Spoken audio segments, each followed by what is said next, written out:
Isang balitang tila isang malaking pagsabog ng bulkan ang kasalukuyang gumigimbal sa buong mundo matapos kumalat ang ulat na ang First Lady Liza Marcos ay hinatulan umano ng bitay sa isang sikretong paglilitis sa Amerika. Ayon sa mga impormasyong ating nasagap mula sa mga pinakalihim na koridor ng kapangyarihan sa Washington, isang mabilis at nakakangilong hatol ang ibinaba na nag-iwan sa lahat ng nakanganga at hindi makapaniwala sa tindi ng parusang iginawad. Ito na nga ba ang pinakamadilim na kabanata sa kasaysayan ng ating bansa, kung saan ang pinakamataas na ginang ng bansa ay nahaharap sa isang tadhana na walang sino man ang nakakita na darating sa gitna ng nagbabagang kontrobersya. Dahil sa nakakahumaling na balitang ito, tuluyan na umanong bumagsak ang Pangulong Bongbong Marcos at hindi na nakayanan ang tindi ng sakit at bigat ng kalooban sa sinapit ng kanyang may bahay. Maririnig daw ang malalakas na hagulgol at ang nakakabinging katahimikan sa loob ng Malacanang habang ang mga presidential guards ay hindi na magkandamayaw sa pagpapanatili ng kaayusan sa gitna ng nagkakagulong mga opisyal.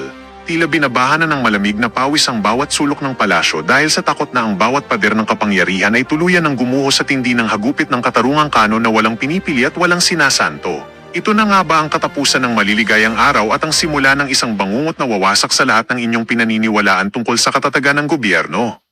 Ang bawat Pilipino ay nakatutok ngayon, pigilang hininga at nanlalamig ang mga kamay habang pinapanood ang bawat segundo ng pagguho ng isang imperyo sa harap ng inyong mga mata.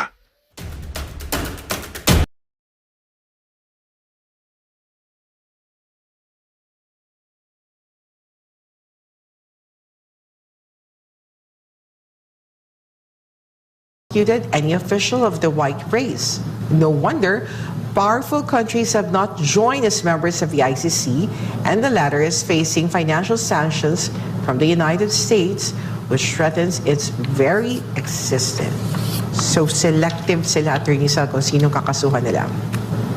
Ang pinupunto ko doon, kasi gaya na ang defense team nakapokus lamang doon sa ground na wala kayong jurisdiction kasi ginawa niya yung investigasyon. 2 taon malipas na epektibo na yung aming withdrawal. Ang sabi ko dyan, dapat dagdagan nila ang kanilang grounds. Kaya in-enumerate ko, kailangan ang ground nila isa. Wala kayong jurisdiction mulat sa pool. Bakit? Sapagkat sa aming saligang batas, meron tayong tinatawag na due process clause kung saan kung gusto mong tanggalan ng buhay, ng ari-arian at ng kalayaan ng isang mamamayan, kailangan bigyan mo siya ng pagkakataon na ipagtanggol ang kanyang sarili. At dahil dyan sa due process clause sa saligang batas, nagkaroon tayo ng batas sa Kodigo Sibil na bago mo mapanagot ang isang mamamayan sa isang krimen, dapat yung mamamayan na yan, alam niya na merong nag-i-existing batas kaugnay doon sa kanyang ginawa.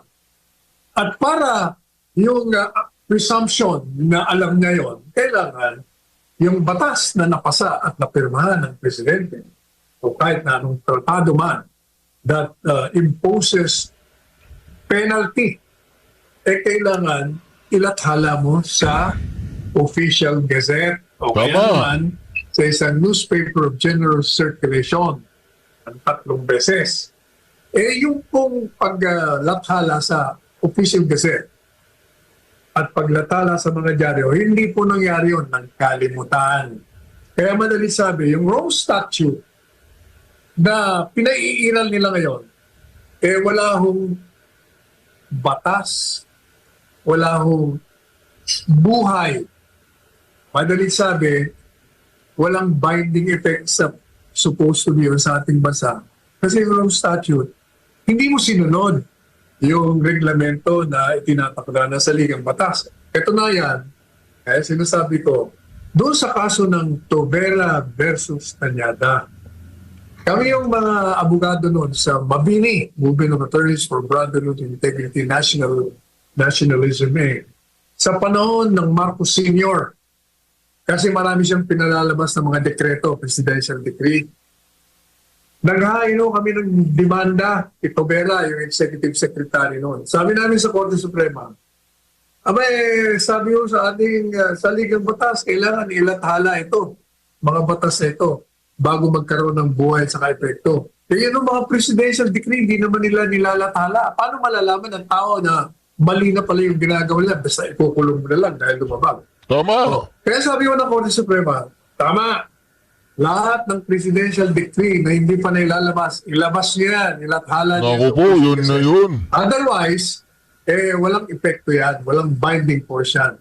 O kaya, sinasabi po natin ngayon na ang defense team sa The Hague, huwag lang kayong ilimit ang inyong argumento dun sa umaklas kayo at nag-imbestiga sila 2 taon matapos yung epektibong pagkaklas ng bansa. Kailangan, hanapin nyo lahat ng pwedeng grounds. So that is one ground na walang jurisdiction mulat sa poll. Mulat sa poll, from the very beginning, wala kayong jurisdiction. Kaya hindi dapat umiral yung Rome Statute. At sabi ko pa, number 2 ground, mag-concentrate kayo dyan. Tatlong grounds ang binigay ko . Kasi ginamit lang nila yung pangatlong ground. Yung sinasabi nila na umaklas na kami dyan, hindi kayo nagsimula sa tamang panahon. Yung pangalawa, yun ang yung dinidiscuss natin na kailangan sabihin nyo na wala kayong jurisdiction because of the principle of complementarity. Yun. Hindi principle of complementary, principle of complementarity. Yun. Ibig sabihin, yung batas ng Rome Statute, assuming, ipagpalagay mo na, kasi yung unang ground, wala kayong jurisdiction. Yun. Kung gawin nyo. Pero ipagpalagay na meron jurisdiction. Yung principle of complementarity ay isang kondisyon sa mga miyembro ng Estado, ng miyembro ng International Court, na nilatag sa ICC. Pwede lang kayong pumasok sa amin kung hindi namin kaya na usigin yung gumagawa mga krimen laban sa sangkatauhan. Yun. At kung wala kaming kakayahan, kung may kakayahan kami, ayaw namin gawin. Madalit sabi, yun ay isang kondisyon na hindi sinusunod ho ng ICC. Kasi, kung matatanda mo nga na, mga 2 taon na nakakalipas, yung palang simula ng termino, pumapasok na sila at kinokontra na sila ni Marcos Jr. dahil nga walang jurisdiction. At yung Solicitor General at that time, kini-question din sila. Sabi niya, teka muna, meron kaming robust system, matabang sistema legal namin, pinoprosecute namin. Yun ang pinag-aaralan nila at pinagdidiskusyonan nila. Na sinabi na hindi sapat yung mga ebidensya nyo na malusog kayo. Kaya, inumpisa nila. Pero ang problema kayo, inumpisa nila 2 years after the effective withdrawal. Kaya sabi ko, kailangan 3 grounds. At yung pangatlong ground nyo, i-amplify nyo pa.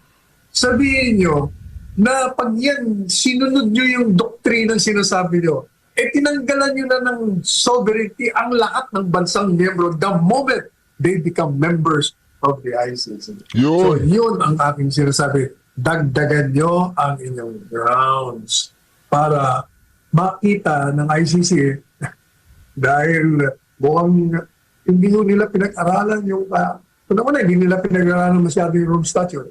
Pangalawa, hindi nila pinag-aaralan ng ating sistema legal dito. Dapat alam din nila yung konstitusyon. Ganon din, itong mga abogado doon, mga dayuhang abogado, yun ang sinasabi ko, na kailangan kasi may abogado kang Filipino roon.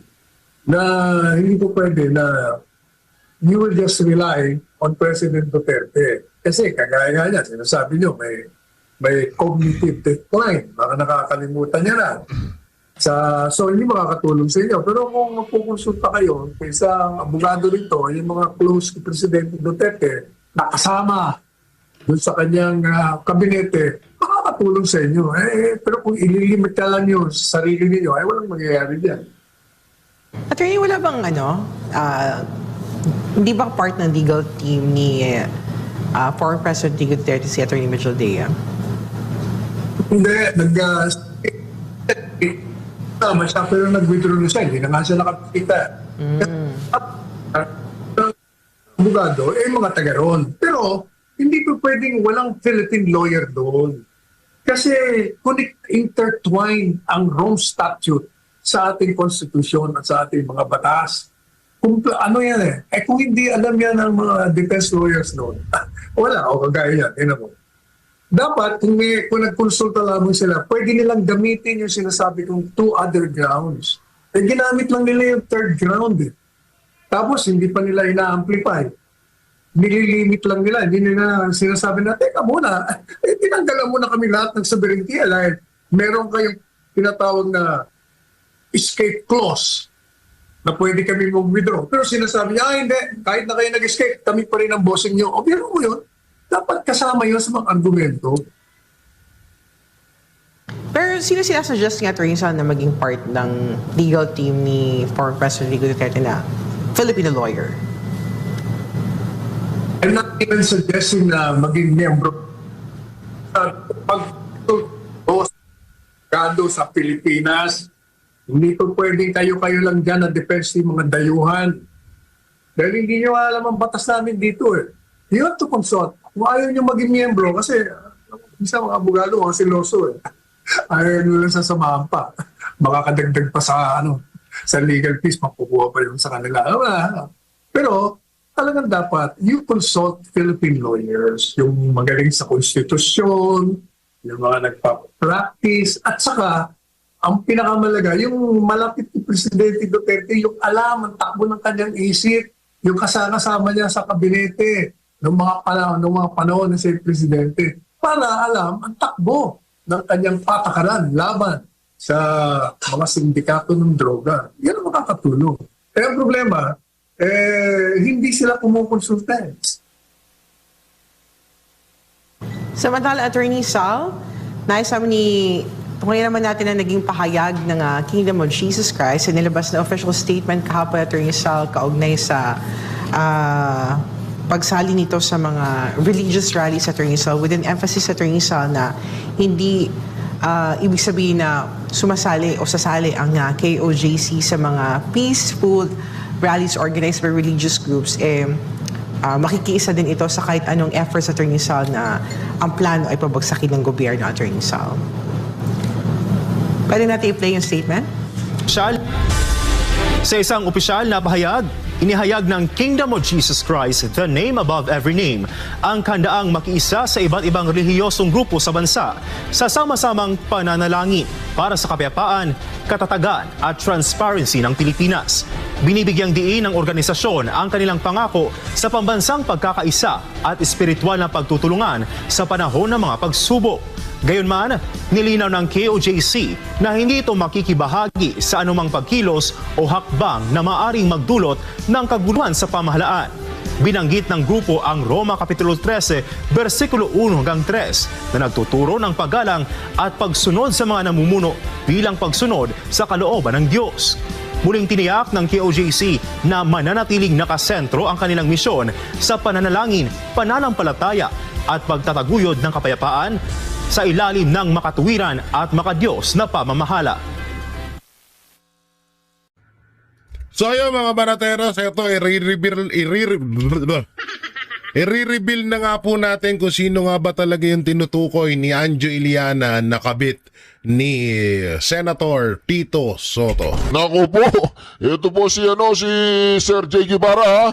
Dito tayo kukuha ngayon ng impormasyon patungkol sa mga revelation ni Anjo Iliana. Marami tong connection kailangan natin mapakinggan tong mga reaction ha. Pakinggan po natin, ito yung maraming connection pagdating kay Anjo. Ewan ko ba sa dinami-dami ng mga vloggers, ito yata yung pinakamaraming connection, mga reaction. Pakinggan po natin si Sir J. Guevara.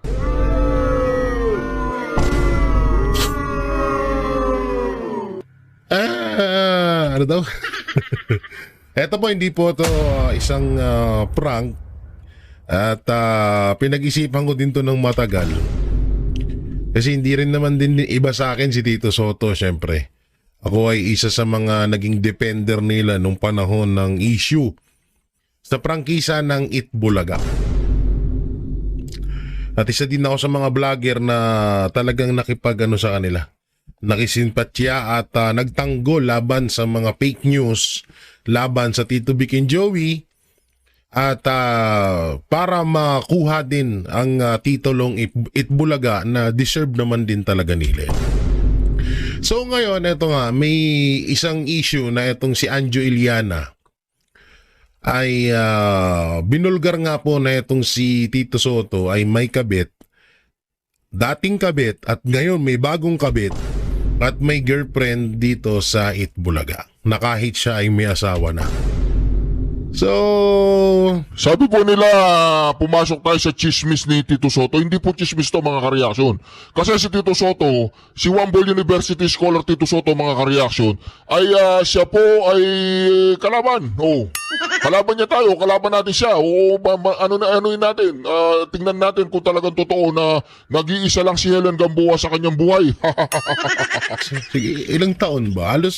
Alos is 1 year din ata mahigit ako naging Tito Bikin na naging TBJ Defender. At may mga nalaman din talaga akong mga iba't ibang mga balita, hindi lang sa mga kabit-kabit. Marami ako nalaman mapatungkol sa kanila. Hindi lang kay Tito Soto, hindi sa lahat din no. Kasi syempre naging mga magka-close din pero hindi naman natin ilalabas yun porket etong si Tito Soto ay parang tinuturo ng aso ni tuta ni Martin Romualdez. Hindi naman ho ganun. Pero dito, bibigyan ko kayo ng mga clue at baka pag nangati ang aking kamay, maklik ko ang picture at maipakita ko sa inyo kung sino nga ba yung tinutukoy ni Anjo Iliana. Pero mahirap din to kasi pwede tayo dito makasuhan, 'di ba? Alam niyo naman 'yun, pero gagamitin natin ng safe na pamamaraan para hindi tayo makasuhan. So syempre bago natin to simulan i-like and share nyo ang video nito at para mapanood pa po na iba pa nating mga kababayan. So dito muna tayo bago tayo mapunta doon sa issue na yun. Bago natin i-reveal kung sino nga ba yung babae na yun, dito muna tayo kung saan nga ba nagsimula ang lahat. So dito sabi ni Anjo Iliana, Tito Soto, umapela sa mga media na huwag pansinin si Anjo Iliana. Ito na kasi yung panahon na na nga sinasabi na nga ni Anjo Iliana unti-unti kung sino nga ba talaga yung jowakers ni Tito Soto. Singkit ba siya? Morena? Ay. Siya ba ay biglang umalis ng Itbulaga noong 2013? Ay! Dahil ito ay nakalunok na ng pakwan at yung pakwan na yon ay lumabas na din. Mamaya ipapakita ko sa inyo. Wait lang silip. Pasilip muna tayo. Pasilip tayo. Ay, hindi yan. Uy! Uy! Sino kaya yung nakadilaw na yan? Isa pa. Uy! Uy! Pero hindi yan, mamaya pa. Easy lang kayo At dito nga, syempre kapag may issue, may epal. Ito yung epal. Ano yung epal nito? Ay sabi ni Anjo Iliana, panay ngiwi po ng bibig nyo, Mr. President. Kumbinsido ang taong bayan na kayo ay gumagamit, baka naman Mr. President kayo ay magpa-hair follicle test. Sabi ni Anjo Iliana. Dito wala namang masamang sinabi si Anjo Iliana. Yan naman talaga din ng matagal nang sinisigaw ng taong bayan na magpa-hair follicle test etong si Pangulong Bongbong Marcos. Hindi natin alam ba't hanggang ngayon wala pa rin. Hindi naman niya ikakamatay yun, di ba? Hindi niya naman ikakamatay yung pagpapa-hair follicle test na yun. Hindi natin alam bakit tawag dito, hindi niya magawa-gawa. No? So, dito, sabi ni Auntie Claire, sino ka ba? Ipakita mo ang totoo mong kulay. Dahil gusto mong paupuin si BP Sara ngayon pa lang, ha? Ba't matadamit? Pati ba naman dito nadadawit si BP Sara? Ang tindi mo talaga, Auntie Claire. Kakaiba ka? Oo. Iba ang baho mo. Di ito, Auntie Claire, usap tayo. Insecure ka kay BP Sara? Sapaw na sapaw ka kasi ni BP Sara, no? Yung tipong kahit anong araw-araw mong press con, Ang dami pa rin galit sa'yo. Yung tipong kahit sandamakmak na yung makeup na tinatapal mo sa mukha mo, pangit ka pa din. No, insecure na insecure to kay BP Sara, no, si Auntie Claire. Puta na, puwet ka lang nun, uy. Nakita ko na ng personal to si Auntie Claire. At nakita ko na din ng personal si BP Sara. Talagang sobrang gandang-ganda ko kay Vice President Sara Duterte. Parang, alam mo, wala namang make-up pero sobrang ganda. Eto, sandamakmak make-up nitong punyetang to pero ang pangit pa rin. Ay, nako, Auntie Claire. Kung si BP Sara, kutis porcelana, si Auntie Claire, kutis punyeta. Anong kinalaman ni Anjo Iliana? Di ba? Anong kinalaman ni Anjo Iliana kay BP Sara? May ganun ka ba, Auntie Claire? Siguro baka may ganun ka nga talaga. Naku, magpa-check up na kayo ni Marcos Jr. Baka parehas kayong may tililing, ha? Mahirap yan. O, dito sabi niya, nangangamoy DDS ka. Anjo, wala kang kredibilidad. Bakit? Kayong mga loyalista, may kredibilidad ba kayo? Wala din naman, ha? Kung kami, ganyan tingin nyo sa amin, ganun din tingin namin sa inyo. Mas malala nga kayo kasi ang tingin namin sa inyo, mga adik kayo.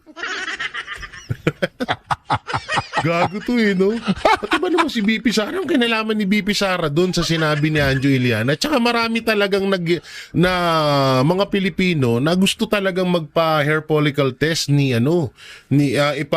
magpa-hair follicle drug test etong si Tsaka napansin ko po mga kareaksyon itong si Auntie Claire.